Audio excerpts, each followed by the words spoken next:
Assalamualaikum warahmatullahi wabarakatuh.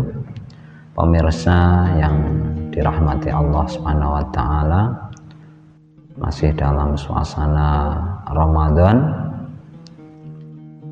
Setelah kita ketahui tentang kesunahan-kesunahan yang harus dilakukan di saat bulan Ramadan, maka pada sore hari ini kita masuk pada hal-hal yang dimakruhkan dalam berpuasa. Di antaranya suatu yang dimakruhkan dalam puasa adalah al-alqu. Al-alqu di sini yaitu ngemut, ya. Jadi ngemut sesuatu di dalam mulut, sekiranya tidak terpisah dari yang diemut itu, yang masuk ke dalam perut. Misalnya karet, ya, kita mengemut karet untuk mengumpulkan air, ya, ludah di mulut kita. Nah, itu asal karet itu tidak, ya, luntur sehingga, ya, tidak masuk ke dalam perut, ya, lunturannya itu, maka tidak membatalkan puasa tapi makruh. Jadi saya ulangi kembali, makruhnya puasa adalah al-alqu, mengemut sesuatu sekiranya tidak terpisah darinya sesuatu yang masuk ke dalam lubang. Yang kedua, dzauqut ta'am. Makruh lagi adalah mencicipi makanan. Bagi para ibu-ibu yang masak untuk persiapan buka untuk keluarga, atau para pedagang penjual warung makanan atau restoran, itu ketika memasak hukumnya makruh untuk mencicip, ya, mencicip rasa makanan itu, apa sudah asin atau terlalu manis atau sudah pedas atau masam. Ini hukumnya makruh, ya, mencicipi makanan, tapi syaratnya tidak sampai masuk ke dalam lubang, ya. Jadi setelah mencicipi makanan dikeluarkan lagi, diludahkan, jangan ditelan. Kalau ditelan nanti membatalkan puasa. Yang ketiga adalah al-ihtijam. Al-ihtijam di sini adalah bekam, ya. Bekam yaitu mengeluarkan darah, ya, maka dimakruhkan, ya, karena menyebabkan lemah, yurisul dha'af. Itu selain makruh untuk melakukan hijamah, juga makruh untuknya untuk, ya, membekam orang lain. Yang keempat, kemakruhan puasa adalah majul ma'i ba'dal iftar, berkumur atau mengeluarkan air setelah berbuka puasa.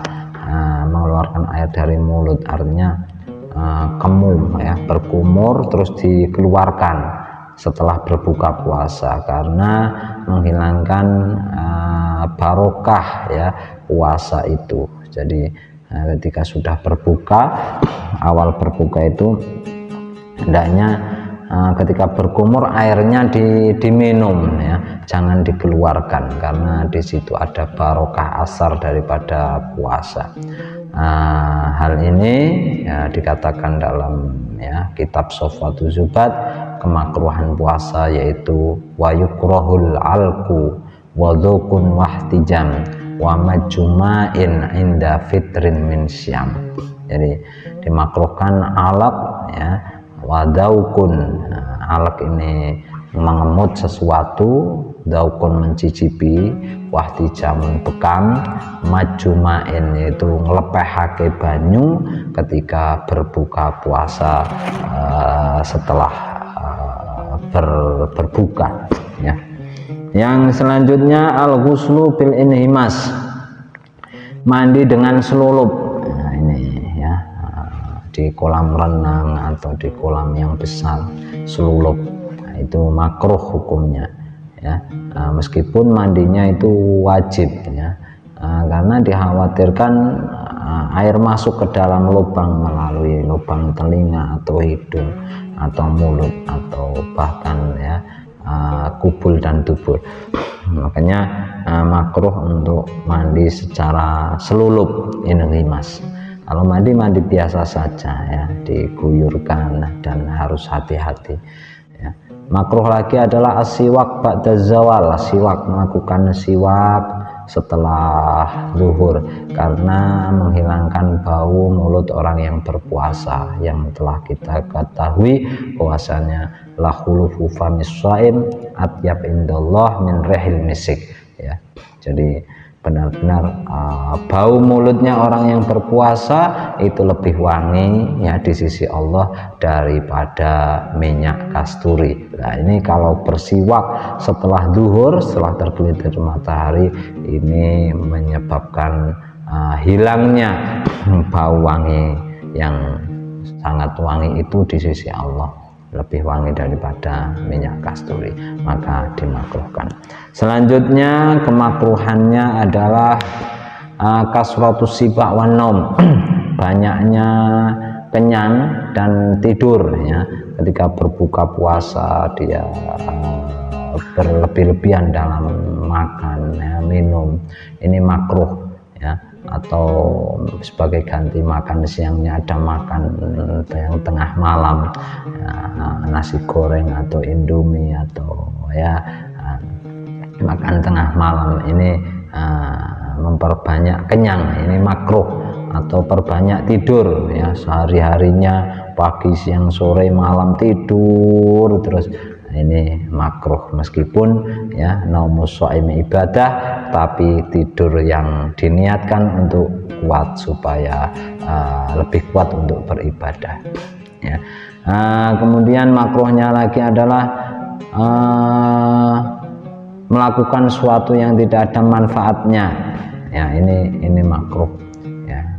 Sing ora ana faedahe sendok gurau, ngabuburit, ini juga makruh ya. Yang terakhir kemakruhan puasa adalah tanawulus sahawatil mubahah, merkoleh syahwat-syahwat yang diperbolehkan ya, dari suatu yang dirasa atau yang dilihat atau yang didengar ya, suatu yang boleh terus yang merupakan yang menarik, dapat menarik syahwat yang mubah, bukan yang haram. Misalnya ya, memakai minyak wangi ya, ini juga makruh ya. Meskipun di hari Jumat bagi orang yang berpuasa hendaknya tidak memakai minyak wangi ya, karena di sini syahwat al mubahah ya, termasuk syahwat yang mubahah tapi lebih baik untuk ditinggalkan, atau yang dilihat seperti melihat televisi, tapi syaratnya bukan yang suatu ya yang muharramat ya, melihat berita-berita ya, mendengarkan musik yang qasidah yang ini makruh ya.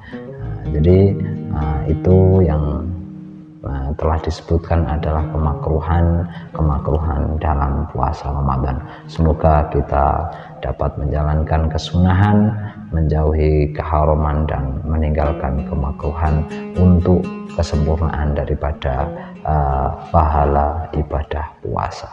Oke, terima kasih. Jangan lupa bahagia. Assalamualaikum warahmatullahi wabarakatuh.